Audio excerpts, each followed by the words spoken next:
ان کی اس رائے کو اسٹیبلشمنٹ نے، ان کی اس جو نقطہ نظر ہے جو اس وقت عمران خان صاحب برسر اقتدار تھے، انہوں نے اس کو ویٹو کر دیا، ان کو رد کر دیا. اور پھر ہم نے دیکھا کہ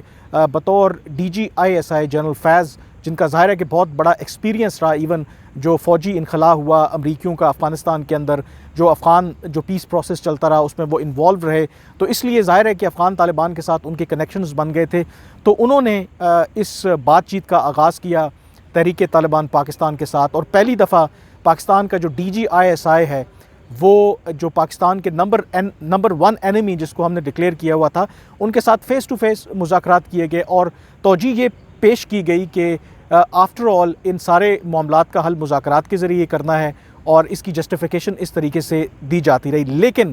پاکستان کے اندر اس وقت بھی، دفتر خارجہ میں بھی، اور جو باقی لوگ یہ سمجھتے تھے کہ یہ طور طریقہ ٹھیک نہیں ہے، یہ وقت آئے گا کہ یہ جو اسٹریٹجی ہے یہ ہمیں الٹا پڑے گی. اگر آپ ان کے ساتھ مذاکرات کر رہے ہیں، ماضی میں بھی ہم نے ان دہشت گرد تنظیموں کے ساتھ امن معاہدے کیے، اور ہر دفعہ یہی ہوا کہ ان امن معاہدوں کا فائدہ اٹھاتے ہوئے دوبارہ یہ گروپ پہلے سے زیادہ طاقتور اور بن کر سامنے آئے. تو اس دفعہ بھی لگتا یہ ہے کہ وہ جن خدشات کا اظہار وہ لوگ یا وہ ادارے کر رہے تھے ان مذاکرات سے پہلے، وہ اب خدشات جو ہیں وہ حقیقت میں بدلتے جا رہے ہیں. TTP نے ان مذاکرات کو لگتا ہے کہ ٹائم بائی کرنے کے لیے استعمال کیا ہے، اور لگتا ہے کہ ایک دفعہ پھر جو دہشت گردی ہے وہ اپنا سر اٹھا رہی ہے. اور خاص کر کے بطور DGISI جنرل فیض کا، اور پھر اس کے بعد جب پشاور کے کور کمانڈر تھے ان کا TTP کی قیادت کے ساتھ براہ راست مذاکرات کرنا، اب جو بہت سے حلقے ہیں اس کو ایک بہت بڑا بلنڈر قرار دے رہے ہیں، اس کو سمجھتے ہیں کہ یہ بہت بڑی ایک سنگین غلطی تھی. کیونکہ ایسے جو اداروں کا اور دفتر خارجہ کے اندر یہ ویو پایا جاتا ہے کہ اگر ان کے ساتھ مذاکرات کرنے ہی تھے، جیسے امریکہ، جیسے چین یا باقی ممالک جن کے کنسرنز ہیں افغانستان کو لے کر کے، ان کے اندر افغانستان کے اندر جو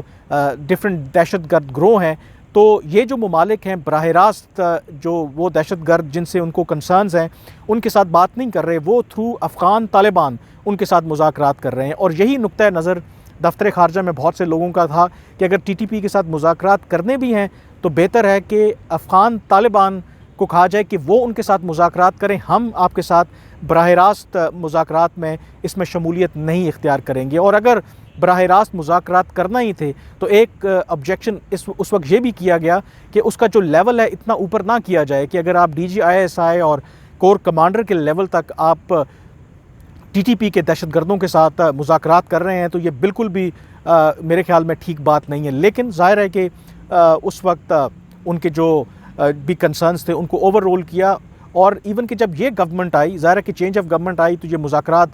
چلتے رہے، اور اس گورنمنٹ نے بھی باقاعدہ طور پر اس کو اون کیا. اور یہ جو خدشات تھے، جو کنسرنز ریز کیے گئے کہ یہ جو TTP کے ساتھ مذاکرات ہو رہے ہیں، کیا یہ صرف اسٹیبلشمنٹ کر رہی ہے یا اس کو سویلین گورنمنٹ کی بیکنگ بھی شامل ہے. لیکن باقاعدہ طور پر جو وزیر اعظم شہباز شریف کی گورنمنٹ ہے انہوں نے اسٹیٹمنٹ جاری کر کے، جو نیشنل سیکیورٹی کمیٹی کا اجلاس بھی ہوا، جو پارلیمنٹ کے اندر ایک بند کمرہ اجلاس بھی ہوا جس میں آرمی چیف اور DGISI اور باقی لوگوں نے اس میں بریفنگ بھی دی، اور اس میں باقاعدہ طور پر گورنمنٹ نے اون کیا کہ یہ جو مذاکرات ہو رہے ہیں یہ بنیادی طور پر سویلین گورنمنٹ کی مرضی اور منشا کے مطابق ہو رہے ہیں. حالانکہ ہم جانتے ہیں کہ حقیقت ایسا نہیں ہے، انہوں نے صرف اس کو اون کیا ہے. اب یہ جو خدشات تھے کہ اگر آپ TTP کے ساتھ مذاکرات کریں گے اور ایسا نہ ہو کہ TTP جو ہے وہ دوبارہ جو ہے وہ سر اٹھا لے اور ہمارے لیے ایک سیکیورٹی چیلنج بن جائے، وہ خدشات اب ریالٹی میں بدلتے جا رہے ہیں. اور اگین لگتا یہ ہے کہ ایک ایسا ایشو جس کو ہم بہتر طریقے سے ہینڈل کر سکتے تھے، اس کو لگتا ہے کہ ایک دفعہ پھر مس ہینڈل کیا گیا ہے. اور یہی وجہ ہے کہ سوات کے اندر جو اس وقت لوگ مظاہرے کر رہے ہیں، لوگوں کا جو خدشہ ہے کہ کہیں جو طالبان ہیں وہ دوبارہ وہاں پہ ایکٹیو نہ ہو جائیں، کیونکہ ان لوگوں نے براہ راست جو TTP ہے ان کی بروٹیلٹی دیکھی ہے کہ کس طریقے سے جب وہ وہاں پر کنٹرول کر رہے تھے سوات کے اندر اور باقی جو پرانے قبائلی علاقے ہیں، کہ کیا ظلم اور بربریت کی جو داستانیں ہیں وہاں پہ انہوں نے رقم کی ہیں. تو میرے خیال میں ابھی بھی شاید جو گورنمنٹ ہے یا جو بھی یہ جو سٹیک ہولڈرز ہیں جو فیصلہ کرتے ہیں، ان کے پاس ابھی بھی وقت ہے کہ وہ کورس کریکشن کریں، کیونکہ TTP اور یہ جو لوگ ہیں شاید ان کو at some point in time ان کو ایلیمنیٹ ہی کرنا پڑے. مذاکرات جو ہے اس کا حل نہیں. ہاں مذاکرات یقینی طور پر جو ریکنسائل کرنے والے گروہ ہیں جو براہ راست دہشت گردی کے بڑے واقعات میں ملوث نہیں ہیں ان کی تو شاید ریہیبلیٹیشن کی جا سکتی ہے, لیکن ایسے عناصر ٹی ٹی پی کے اندر یا ایسی دہشت گرد تنظیمیں جو براہ راست دہشت گردی کے بڑے بڑے واقعات میں ملوث رہی ہیں, اور خاص کر کے افغان طالبان کے اقتدار میں آنے کے بعد ان کو بھی یہ لگتا ہے کہ وہ بھی ایک بہت بڑی طاقت ہیں, شاید پاکستان میں نہ صحیح, پاکستان کے جو باقی قبائلی پرانے قبائلی علاقے ہیں یا سوات ہے ان میں دوبارہ سے اپنا جو اثر و رسوخ ہے